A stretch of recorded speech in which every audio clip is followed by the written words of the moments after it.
शिवनी जामगा येथील परिसरात प्रदूषणाचा धोका वाढला आहे.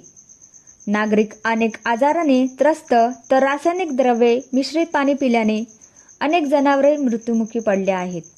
21 युनिट 3 साखर कारखान्याच्या बॉयलरमधून चिमणीद्वारे पांढरे काळे धुळीकरण हवेमध्ये पसरत आहेत. रस्त्यातून वाहने चालवताना डोळ्यामध्ये अचानकपणे येणाऱ्या काजळीचा मोठा धोका संभवतो आहे. नागरिकांना सर्दी खोकल्यांच्या रुग्णांची संख्या दिवसेंदिवस वाढत चालली आहे. शेतात काम करणाऱ्या मजुराचे प्रचंड हाल होत आहेत. पिकांच्या पानामधून होणारे प्रकाश संश्लेषणाचे काम व्यवस्थित न झाल्यामुळे यांचा परिणाम पिकांच्या उत्पादन क्षमतेवर होत आहे.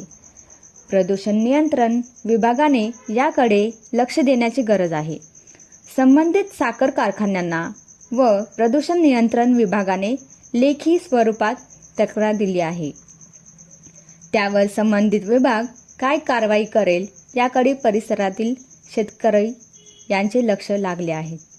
जनतेचा आवाज 24/7 न्यूज उपसंपादक चंद्रकांत वाघमारे, लोहा.